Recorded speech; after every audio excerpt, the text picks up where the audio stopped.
to Game 2 of the San Antonio Spurs Miami Heat NBA Finals. This is it. The Spurs have a 1-0 lead heading into Game 2. And of course, everybody's talking about the infamous cramping of LeBron, the AT&T Center going out with their AC. Fortunately, Paul, it looks like it's a little cool right now. So we're really good right now. Thursday night was. Nobody's dripping in sweat. I mean, everybody looks like they showered. Everything smells nice. It's got a very cool atmosphere here.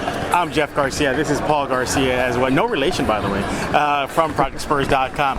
But to start off the game preview, what's eating at you right now? What would you say is your biggest concern heading into Game 2 for San Antonio? I think just a more aggressive LeBron James tonight. I think had he not gone out the way he did, I think that it would have been more of a normal type of NBA Finals game. But since he got so much scrutiny from the media over the last 2 days, I think that he's really going to. It's not really against the Spurs. It's more he's going to try to bring his aggression toward the media and kind of prove himself to everybody. So I see a lot of him trying to attack the basket, maybe getting Kawhi Leonard into more foul trouble. So Spurs got to be really cautious defensively of LeBron. For me, it would have to be the play of Kawhi Leonard. He had a subpar Game 1. I understand he's probably focusing a lot on LeBron James, but this is Kawhi. He needs to have a rebound game if the Spurs want to go out. And just the way they won. Low LeBron, could have it was a close game there toward the end. So there's that. So they have a little measure of trying to beat them at their best. All right. On the other side, though, you're looking at San Antonio, though. How important is them to get a 2-0 edge going into Game 3 in Miami? I think it's very important. I think tonight there's a lot of emphasis on this game because you can't, if you're San Antonio, you lose this game, you lose home court. That's it. You already lost it in the second game of the series. So, I think it's a huge emphasis on them. And, as you said, I think they had one of their worst games, actually, of the series in those 23 turnovers. I doubt they're going to have, over 20 turnovers again in the series.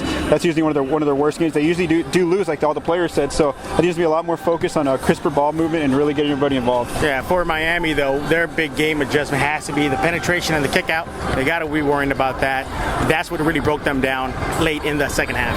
Yes, and that's also has to do with the Spurs' their penetration in the paint. So that's something that Heat got to focus on defensively. But as Kawhi Leonard said yesterday, Thiago Splitter to me, it's because Miami's very aggressive out on the pick and roll and hedging and things like that. So sometimes those assists do start to stack up for the Spurs. All right, so that is our quick preview right here live from the AT&T Center as Game 2 is just hours away from now. So hopefully the next time we report, we're talking about a 2-0 lead.